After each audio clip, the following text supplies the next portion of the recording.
Praise the Lord. Ah, Hindi siguro kalabisan kung hilingin ko uli na tayo ay tumayo uli.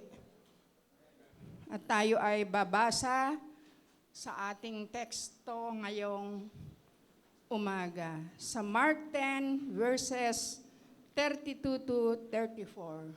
So I hope you have with you your Bibles.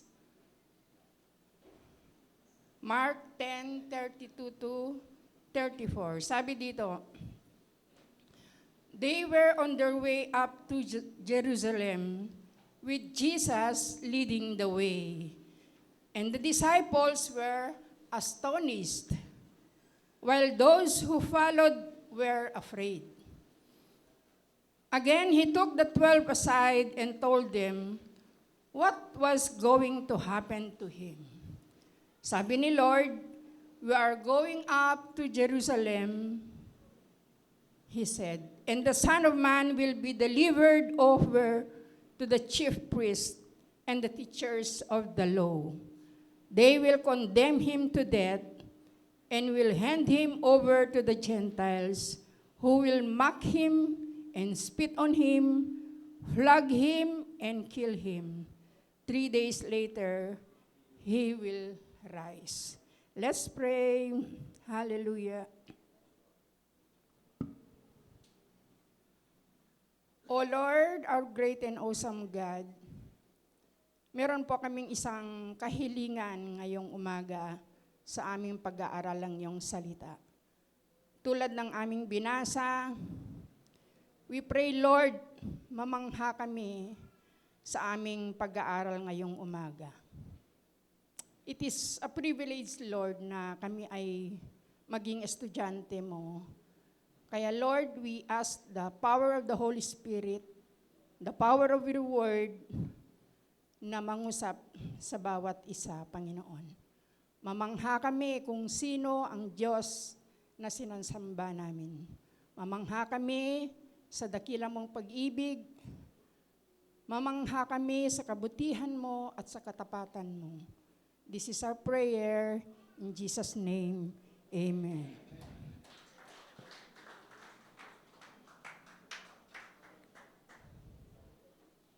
So, by way of a short background, yung teksto na binasa natin is the third time that Jesus predicted or talked about his impending death sa kanyang mga disipulo.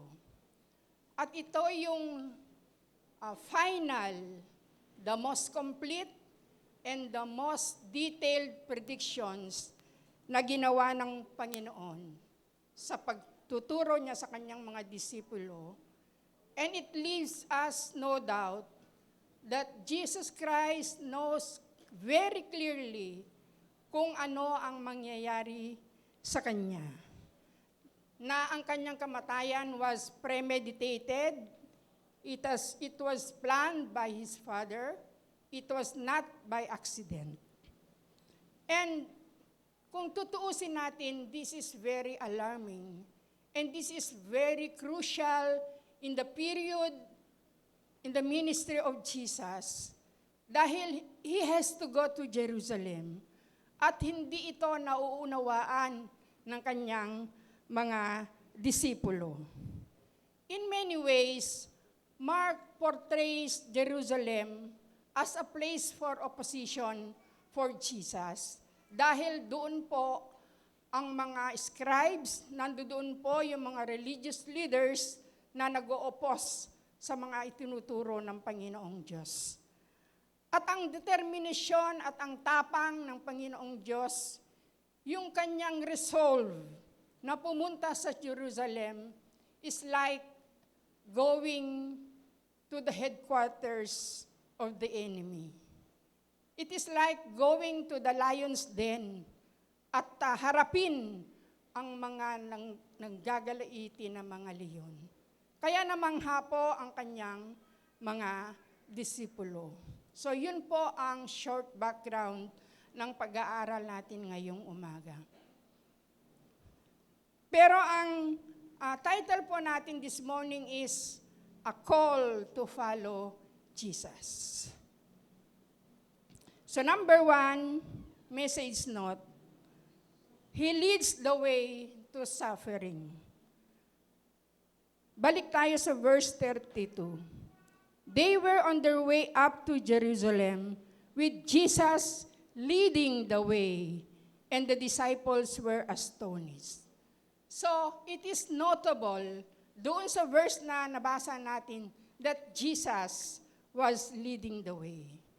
Si Jesus ang nangunguna sa pagpunta sa Jerusalem. Siya yung leader. Dahil bawat hakbang ng Panginoong Jesus at kanyang mga disipulo is like tumatapak ka sa mga landmine. So, nakikita natin yung resolve, yung determination ng Panginoon harapin ang kanyang kamatayan. Hindi siya natatakot, but it is a manifestation sa tapang niya na i-fulfill o gampanan yung utos ng Ama sa kanya. Compare it to the leaders of this world, di ba? Ang mga leaders natin, bago sila pumunta sa lugar o sa event, di ba meron silang mga advance party, meron pa silang mga K9, at pagpunta nila sa event on the very day, marami silang escort. Sabi nga ni Karen the other day, nagulat daw siya habang nagdadrive sa expressway, binusinahan siya ng HPG. Kasi hindi siya tumabi, hindi niya nakita, darating pala yung convoy ni Marcos. Pero ang Panginoong Jesus, wala pong ganon sa kanya. No fanfare, wala pong mga K9, wala pong mga HPG, wala pong mga escort. Pinangunahan po niya yung pagpunta sa Jerusalem. Kahit alam niya na napakadelikado, there is danger, all-time high and danger ng mga oras na yun dahil nakahanda na po yung mga religious leaders and all the scribes na patayin po siya. So malinaw kay Jesus na kung ano ang nakaambang sa kanya sa pagpunta niya sa Jerusalem, at it is a manifestation of His zeal, it is a manifestation of His love for mankind, na harapin ang pain, ang suffering, the mocking, and the spitting, and the betrayal, para tayo po ay magkaroon ng kaligtasan. At makikita po natin, di po ba, at nabasa natin sa Bible, that Jesus willingly accepted death para tayo ay magkaroon ng buhay. He accepted the curse para tayo ay mabless. So how about us? Who do we allow to guide us in our everyday lives, in making decisions? Sino po ba ang ginagawa natin tagapanguna? Sinasarili ba natin? Ginagamit ba natin yung sarili natin talino at lakas? O do we invoke the help of the Holy Spirit? Do we invoke the guidance, the wisdom, the understanding, and the counsel of the Holy Spirit sa ating buhay sa bawat araw? O kanya-kanya na tayong paraan, kanya-kanya na tayong estilo, hindi na natin iminumangkahi ang Panginoon. In the wilderness, God led the Israelites, di po ba? Pinangunahan niya yung mga Israelites. Paano? With a pillar of cloud sa araw and with a pillar of fire sa gabi. Kapag gumalaw ang cloud, they have to move. Kapag huminto ang cloud, they have to stop and encamp. Di po ba? Ganon din po si Joshua. Nung malapit na mamatay si Moses at i-turn over na ang responsibilidad sa pangunguna sa mga Israelites, sabi ng Panginoon sa kanya, "Huwag kang matakot, Joshua, dahil I will be with you. I will hand over to you, yung mga kaaway ninyo. Sa Psalms 23, pwede ba natin basahin? Sige nga po, paganahin natin ang ating mga Bible. Psalms 23. Memorize natin ito, di ba? Memorize niyo pa ba? Sabi dito, the Lord is my shepherd, I lack nothing. He makes me lie down in green pastures. He leads me beside quiet waters. He refreshes my soul. He guides me along the right paths for His name's sake. Even though I walk through the darkest valley, I will fear no evil, for you are with me.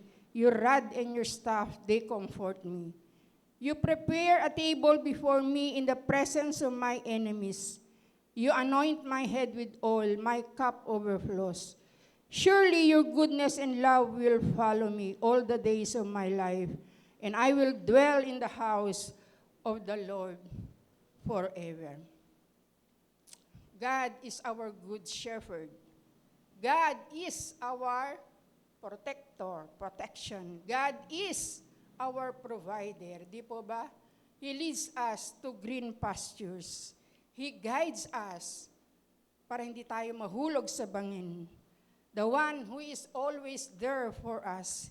He will walk with us through the storm of life. Naranasan nyo na ba yun? Na-experience nyo yung napakahirap na sitwasyon sa buhay nyo, tapos namangha kayo kung paano nyo nalagpasan yung sitwasyon na yun. It's because God was with you. God is our shepherd. He is not only a shepherd, but our good shepherd. And so allow Him, hayaan natin ang Panginoong Diyos ang maging tagapanguna natin sa buhay na ito, even in making decisions. Number 2, God is patient and compassionate.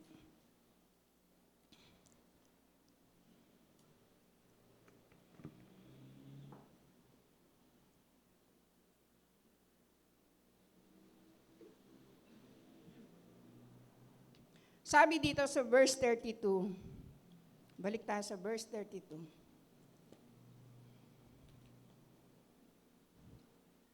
They were on their way up to Jerusalem with Jesus leading the way, and the disciples were astonished, while those who followed were afraid.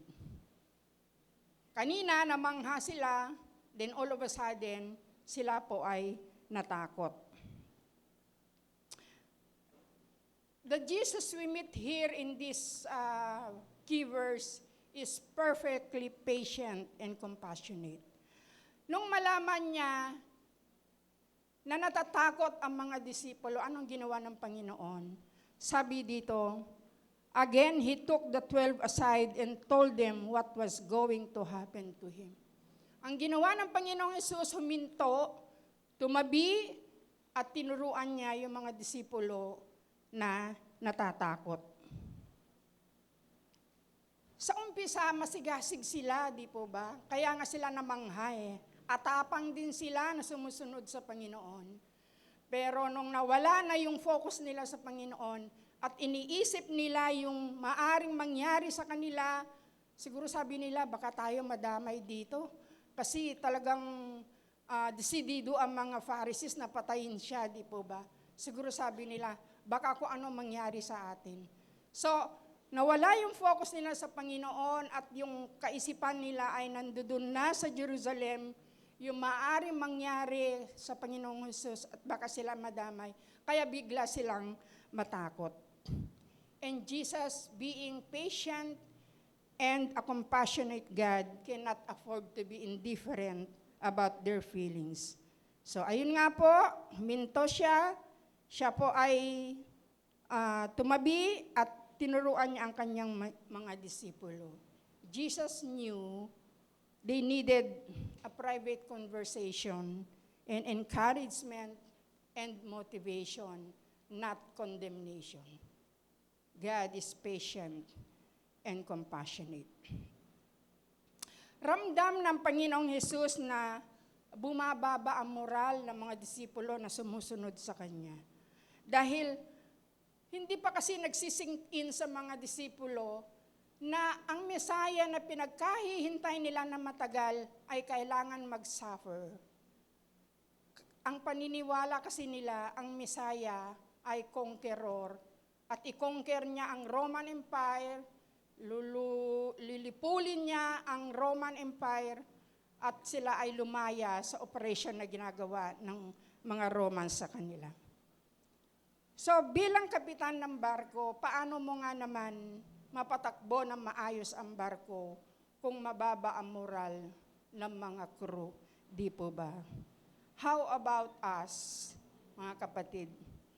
Tayo ba yung magulang na toddler pa lang ang anak, face the wall agad pag nagkamali?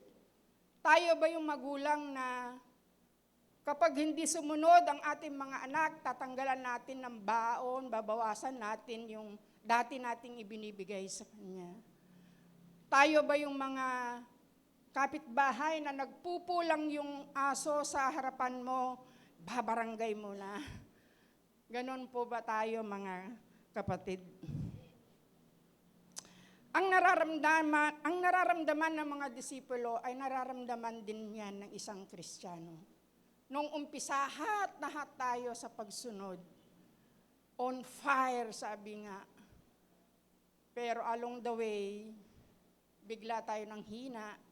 Dumarating yung panahon na tayo ay naguguluhan, tayo ay natatakot, tayo ay nadi-discourage, at nawawala na nga yung joy and motivation na sumunod. Pero sa tekstong ito, mga kapatid, pinapatunayan ni Jesus na hindi po siya yung leader na busy lang sa paglilid. Hindi po siya yung leader na wala siyang pakialam sa mga disipulo niya kung anong nararamdaman niya. Di po, nararamdaman nila, di po ba? Hindi siya yung leader na basta ako ay pupunta sa Jerusalem at ang iniisip lang niya, yung kapakanan niya, ang iniisip lang niya yung pain and suffering na maaabutan niya doon, yung danger na maaring gawin sa kanya. Pero hindi po. Ang Panginoon is a very patient and compassionate God. Minsan po, ganun ang ginagawa ni Lord sa atin. Hinihila niya muna tayo sa isang tabi para tayo ay i-boost ang kanyang moral, para tayo ay i-encourage, para tayo ay i-motivate. Kasi we are not perfect. Dumarating talaga sa buhay natin na kung minsan nanghihina tayo, nawawala na yung joy, nawawala na yung fire, nawawala na yung motivation. And so my brothers and sisters, be assured today, ano man ang pinagdadaanan mo, God knows if you are in a relationship crisis. God knows kung may iniinda kang sakit. God knows kung namomroblema ka, kung saan mo nahugutin ang pera pang gastos. God knows when you are hurting. God knows kung naguguluhan ka. Kaya trust the Lord. Hayaan mo ang Panginoon na maging tagapanguna mo sa buhay, kahit anong hirap pa yan. And trust everything to the Lord. Why? Because God is our very present help in time of need. God is our refuge. God is our faithful provider. Di po ba? Isaiah 55 verses 8 to 9. For my thoughts are not your thoughts, neither are your ways my ways, declares the Lord. As the heavens are higher than your ways, and my thoughts than your thoughts. Ibig sabihin niyan, mga kapatid, the kindness of the Lord is not like our kindness.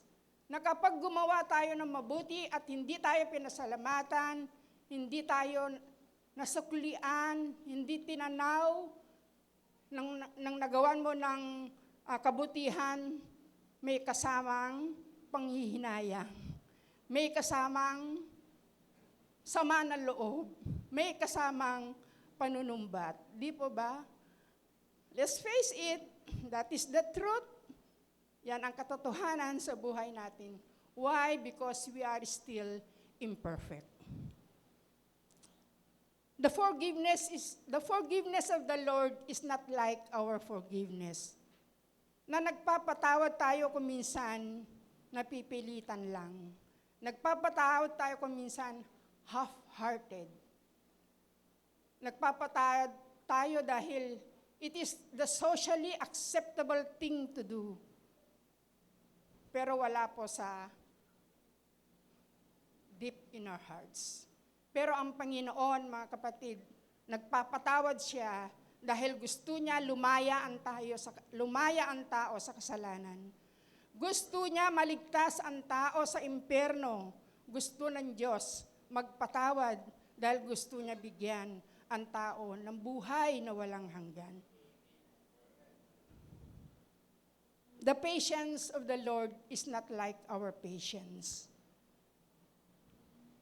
Na kapag tinamaan ang ating pride, na kapag tinamaan ang ating ego, biglang mag-flare up ang ating anger. Ang Panginoon, hindi po ganon. Kaya kung minsan, yung patience natin, hindi natin nakokontrol because we are imperfect. Kaya kung minsan, nakakapagbitaw tayo ng masakit na salita na hindi na natin kayang bawiin. Pero iba po ang ating Panginoon. Ang patience po niya ay kasing layo ng langit sa lupa, kasing lawak ng silangan sa kanluran. Ganon po ang ating Panginoon. Kaya nga po kapag nag-worship tayo, let's not take it for granted. We should give the best to our God. We should ascribe to the Lord all the praises, all the glory, all the thanksgiving, and the honor due His name.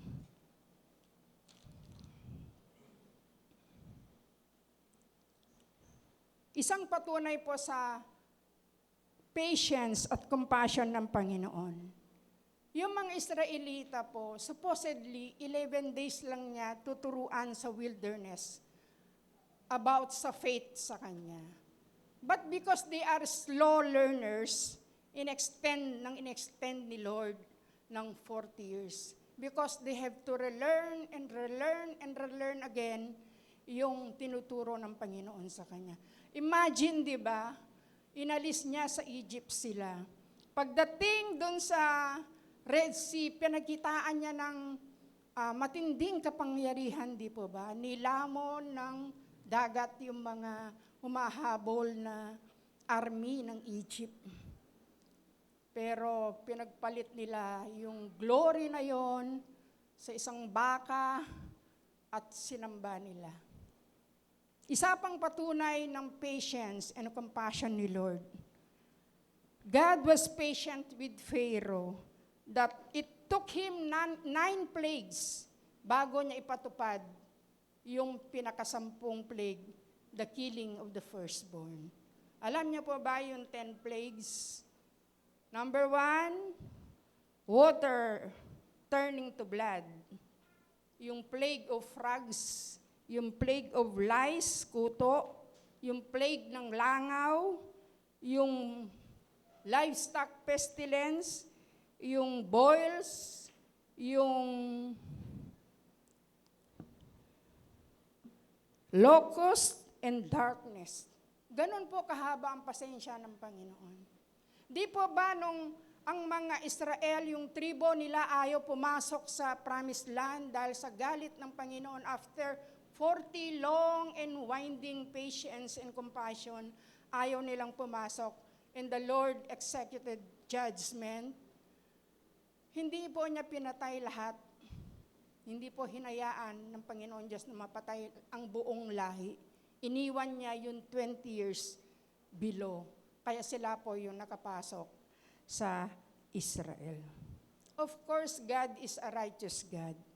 nagpapatupad siya ng judgment to unrepentant people.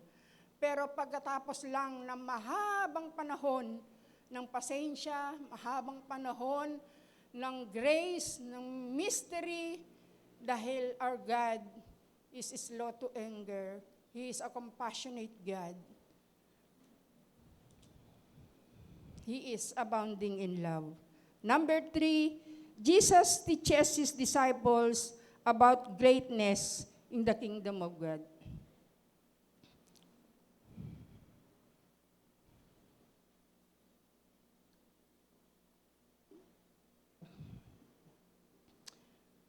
Go with me to verse 35 hanggang 39. Then James and John, the sons of Zebedee, came to him. Teacher, they said, we want you to do for us whatever we ask. What do you want me to do for you? He asked. They replied, let one of us sit at your right and the other at your left in your glory. Sabi ng Panginoon sa kanila, you don't know what you are asking, Jesus said. Can you drink the cup I drink or be baptized with the baptism I am baptized with? Sabi nila, oo, kaya namin. They answered. Jesus said to them, you will drink the cup I drink and be baptized with the baptism I am baptized with. But to sit at my right or left is not for me to grant. These places belong to those whom they have been prepared. So here are the two followers of Jesus, si James at si John, magkapatid, pinsan ng Panginoong Jesus. They were asking the honored positions from Jesus. Gusto nila, sigurado na yung position nila sa kaharian ng Diyos. They wanted to secure their positions in the kingdom of God. At hindi biro po yung gusto nilang, yung hinihingi nila kay Lord. Gusto nila to be the next in line kay Jesus pagdating sa kaharian. So yung 10 disipulo nagalit. Siyempre, kayo lang ba? Kami din. Kaya nagturo na naman ang Panginoon sa kanila.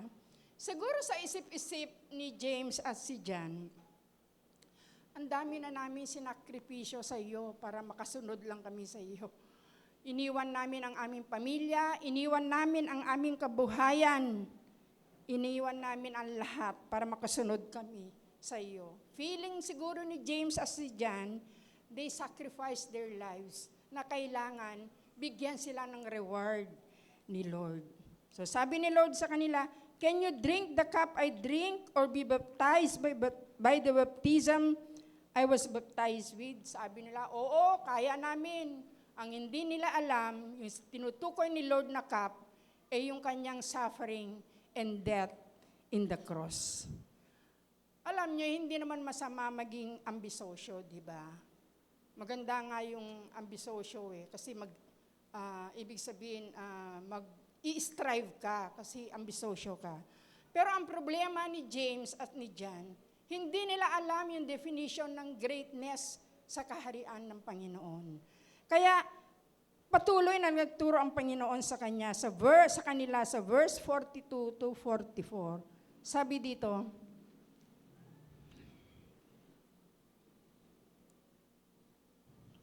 Jesus called them together and said, kasama na yung 10 disipulo, you know that those who are regarded as rulers of the Gentiles lord it over them, and their high officials exercise authority over them. Not so with you. Instead, whoever wants to become great among you must be your servant, and whoever wants to be first must be the slave of all. Ang tinutukoy ni Jesus dito na Gentiles, He was referring to worldly leaders. Di ba ang worldly leaders, they exercise their authority through self-seeking. They exercise their authority para i-control ang tao and manipulate people. Nakikita natin ngayon, di ba, sa ating politika. Siguro nga aware naman kayo, di ba, sa current issues nakakagulo na sa taas, di ba? Because when they were in power, they abused their authority. Di po ba? So ngayon, gumagawa na naman sila ng paraan para to escape the reckoning. Kasi pag si Lord ang nag-recon, nagsingil, matindi po yan. Kaya kung ano-ano na naman ang ginagawa nila habang may hawak pa silang kapangyarihan. Di ba gagawing ihiwalay ang Mindanao, isasara ang Kongreso. Imagine! And you know, I praise God. Hindi ko alam kung napanood nyo si Brother Eddie Villanueva. Nag-privilege speech po siya sa Kongreso. Ang ganda ng privilege speech niya. Ang ginamit po niya ay salita ng Diyos.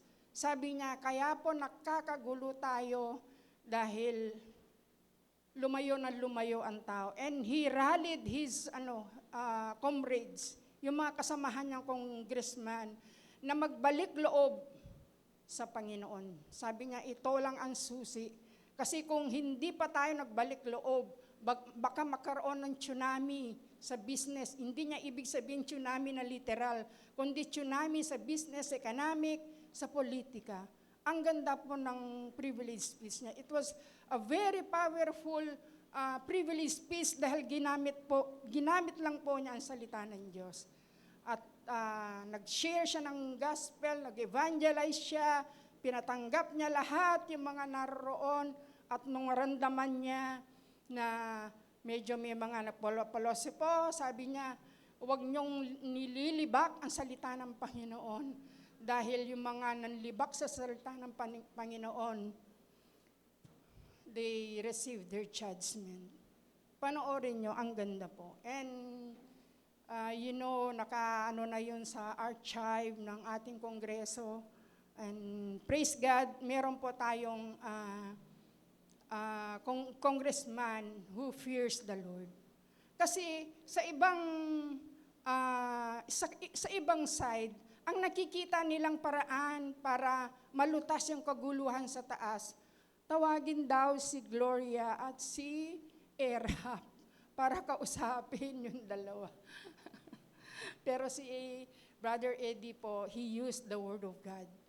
Ang ganda po, very powerful. Praise the Lord sa buhay niya.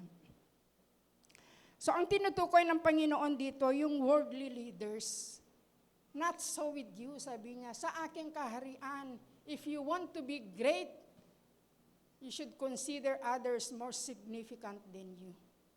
Kailangan mag-service kayo. Serve the people without counting the cost. Serve the people without expecting reward. Yun po yung sinasabi ni Lord. Yun po ang tinuro niya sa kanyang mga disipulo. At siguro naman updated pa kayo sa isang current issues, di ba? Yung isang religious leader who also abused his authority, who also used his power to manipulate and control his members, di po ba? Sabi ko nga, nung nakikinig ako sa Senado, sa mga testimony ng mga miyembro, sabi ko, kung merong bulaang propeta, meron din bulaang tagasunod. Imagine dun sa inner circle niya, ang orientation nila, it is a privilege na molestyahin sila, to be sexually harassed and molested dahil anak siya ng amahan. Imagine, no? Nakakalungkot. Hindi po ba? Naakala mo, they are preaching the word, pero they are already abusing their authority and power. Imagine sa Senado, it was broadcast live on national television. Tapos maririnig mo mga religious leaders who are bragging about their 6 million members. Sabi ng Panginoon, not so in the kingdom of God. Whoever wants to be first, to be great among you must be your servant, and whoever wants to be first must be the slave of all. Greatness, according to Jesus, is not about authority. It is not about power. It is not about rank or position, but it is all about consistent, sincere lifestyle of putting others first while placing your own desire and ambition on hold for the benefit of the kingdom. Saan po ginamit ni Lord ang kanyang authority at ang kapangyarihan na binigay sa kanya ng kanyang ama? Saan niya ginamit? To heal the sick, para linisin ang kitongin. Di po ba? To forgive, to give hope to the hopeless. Alam natin yung balo, di ba? Na nawalan na siya ng tiwala sa kasal dahil 5 times na siyang na-divorce. Pero ano ang ginawa ng Panginoon? Nagpunta siya sa Samaria, naghintay siya dun sa balon kung saan nagsasalok yung babae na nawalan na ng pag-asa. Kaya siya pumatol na lang sa live-in kasi nawalan na siya ng pag-asa sa kasal. And you know what? Bawal po na pumunta ang Panginoong Hesus sa Samaria. Kasi the Samaritans are considered madumi dahil sila po yung lahi na nandoon sa Babylon no, na pumatol at nakipag-asawa sa mga Babylonians. Pero yun po ang ginawa ng Panginoon. Ang authority ng Panginoon ay ginamit niya hindi para ibagsak niya ang isang tao, but to build up people. Para bigyan ng pag-asa ang tao, para pagalingin ang mga may sakit, para bigyan ng sight yung mga bulag, para makalakad ang mga pilay. Ganon po ang greatness sa kaharian ng Panginoon.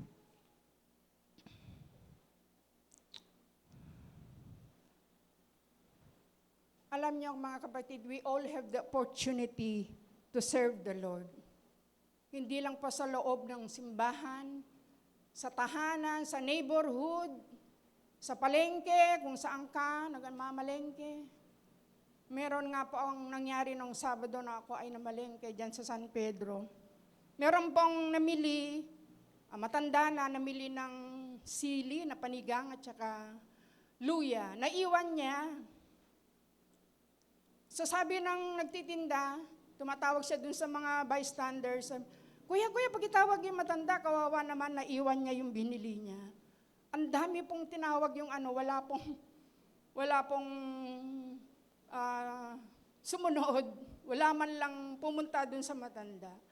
Meron pong senior citizen din na bumibili. Sabi niya, Kuya, anong damit ng nang nakaiwan? Yung black. Kasi nakapasok na sa kung saan-saan. So hinabol ng senior citizen din yung matanda. Alam nyo, sa tuwa ng titinda, kasi hinabol pa, matanda din ang humabol, binigyan niya na napakalaking discount yung humabol. You know, our labor in the Lord is not in vain. Hindi man natin natatanggap ngayon. Pero pag si Lord ang nagbalik sa iyo, sabi nga, we cannot contain it.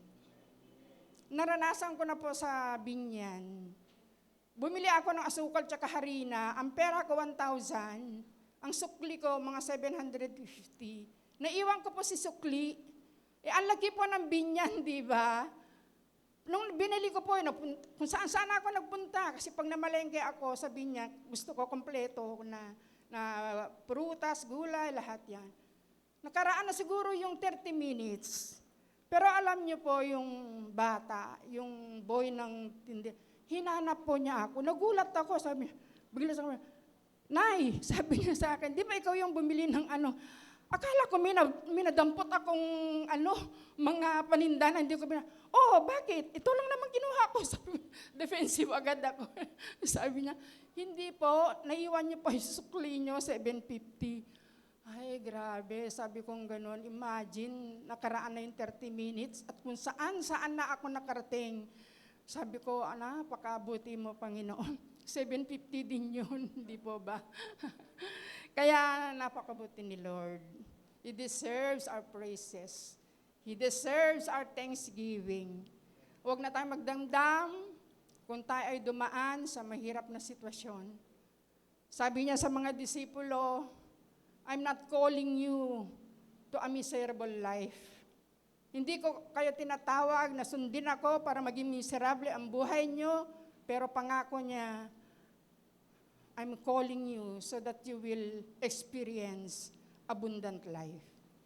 I'm calling you so that lumabas yung highest potential nyo bilang anak ng Diyos at ma-experience nyo yung glory na dapat lang para sa Panginoong Diyos.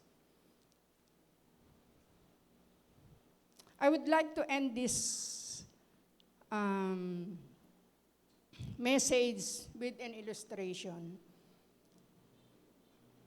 Why are the Marines the most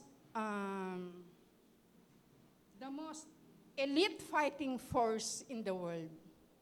Sabi ng opisyal nila, kaya elite ang mga yan dahil nauuna silang kumain. Pangalawa, kaya elite ang mga yan ang nagsaserve sa kanila, kami mga opisyales. Balik po tayo sa verse 45. For even the Son of Man did not come to be served, but to serve, and to give His life as a ransom for many. Sabi ng Panginoon, tuturuan ko kayo how to be great, pero ipapakita ko sa inyo how to be great. At pinakita na ng Panginoon sa krus ng Kalbaryo. He served us by giving us our greatest need. Our greatest need is salvation. Let's follow Jesus. He is our master, the author and perfecter of our faith. We are His servants. Let's pray. Hallelujah.